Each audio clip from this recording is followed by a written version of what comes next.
Nagreklamo ang mga Israelita kay Moises. 11 kabanata. Nagreklamo ang mga Israelita kay Moises dahil sa hirap na kanilang dinaranas. Nang marinig ito ng Panginoon, nagalit siya at nagpadala siya ng apoy na sumunog sa ilang dulong bahagi ng kampo. Dahil dito humingi ng tulong ang mga Israelita kay Moises, at nanalangin si Moises sa Panginoon, at namatay ang apoy. Kaya ang lugar na iyon ay pinangalanang Tabera, dahil nagpadala ang Panginoon ng apoy sa kanila.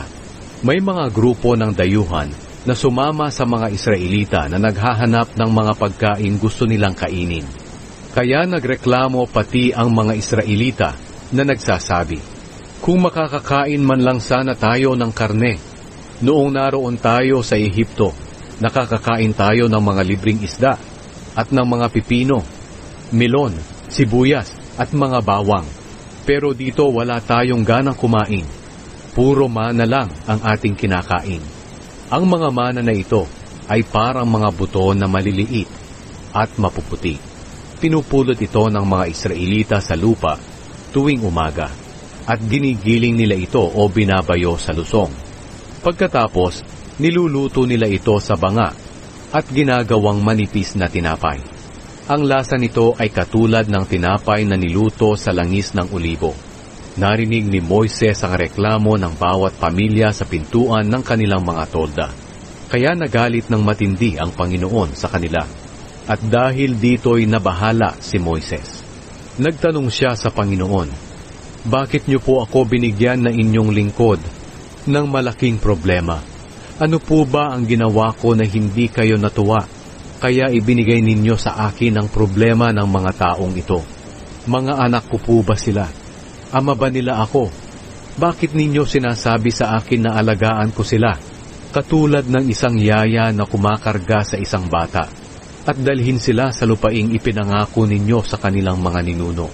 Saan po ba ako kukuha ng karne para sa mga taong ito? Dahil patuloy ang pagrereklamo nila sa akin, nabigyan ko sila ng karneng makakain nila. Hindi ko po sila kayang alagaang lahat ng mag-isa. Napakahirap nito para sa akin. Kung ganito lang po ang pagtrato ninyo sa akin, patayin na lang ninyo ako ngayon. Kung nalulugod kayo sa akin, huwag ninyo akong pabayaang magdusa." Kaya sinabi ng Panginoon kay Moises, "Tipunin mo ang 70 sa mga tagapamahala ng Israel na kilalang kilala mo na mga pinuno ng mga mamamayan, at papuntahin sila sa toldang tipanan at patayuin sila roon kasama mo. Bababa ako at makikipag-usap sa iyo roon, at ibibigay ko sa kanila ang ibang kapangyarihan na ibinigay ko sa iyo upang makatulong sila sa pamamahala ng mga tao, para hindi lang ikaw mag-isa ang namamahala. Pagkatapos sabihin mo sa mga tao, nalinisin nila ang kanilang sarili, dahil bukas may makakain na silang karne. Sabihin mo ito sa kanila, narinig ko ang inyong reklamo na gusto ninyong kumain ng karne, at sinasabi ninyo na mas mabuti pa ang inyong kalagayan sa Ehipto. Kaya bukas bibigyan ko kayo ng karne para makakain kayo. Hindi lang isang araw o 2 o 5 o 10 o 20 araw ang pagkain ninyo nito, kundi 1 buwan, hanggang sa magsawa kayo at hindi na kayo makakain nito. Dahil itinakwil ninyo ako na sumasama sa inyo, at nagreklamo kayo sa akin na sana'y hindi na lang kayo umalis sa Ehipto." Pero sinabi ni Moises, 600,000 lahat ang tao na kasama ko. At ngayon sinasabi po ninyo na bibigyan ninyo sila ng karne na kanilang kakainin sa loob ng 1 buwan? Kahit po katayin pa namin ang lahat ng tupa at baka, o kahit hulihin pa namin ang mga isda sa dagat, hindi po ito magkakasya sa kanila. Sinabi ng Panginoon kay Moises, "May limitasyon ba ang aking kapangyarihan? Makikita mo ngayon kung mangyayari ang sinabi ko o hindi." Kaya lumakad si Moises at sinabi sa mga tao ang sinabi ng Panginoon. Tinipon niya ang 70 tagapamahala at pinatayo sa palibot ng tolda. Pagkatapos bumaba ang Panginoon sa pamamagitan ng ulap, at nakipag-usap kay Moises. Kinuha niya ang ibang kapangyarihan ni Moises at ibinigay sa 70 tagapamahala.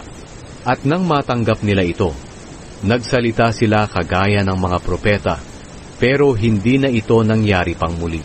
Ang 2 sa 70 tagapamahala na sina Eldad at Medad ay nagpaiwan sa kampo at hindi pumunta sa tolda. Pero natanggap din nila ang kapangyarihan at nagsalita rin sila na kagaya ng mga propeta. May isang binata na nagtatakbo papunta kay Moises at sinabi na nagsasalita sina Eldad at Medad doon sa kampo na kagaya ng mga propeta. Sinabi ni Josue na anak ni Nun na naging katulong ni Moises mula noong bata pa ito, "Amo, patigilin po ninyo sila."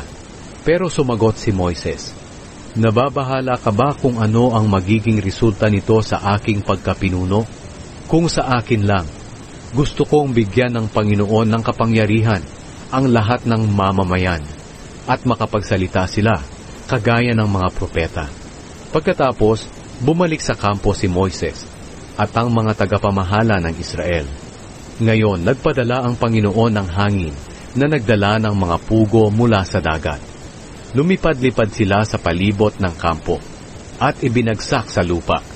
Mga 3 talampakan ang taas ng bunton nito at mga ilang kilometro ang lawak ng ibinunton na mga pugo. Kaya ng araw na iyon at ng sumunod pang araw, nanghuli ang mga tao ng mga pugo araw at gabi. Walang nakakuha ng bababa pa sa 30 sako at ibinilad nila ito sa palibot ng kampo. Pero habang inunguya pa nila ang karne at hindi pa nalululon ito, nagalit ang Panginoon sa kanila at pinadalhan sila ng salot. Kaya tinawag ang lugar na iyon na Kibrot Hataava, dahil doon inilibing ang mga taong matatakaw sa karne. Mula roon, naglakbay ang mga Israelita sa Hazerot at doon nagkampo.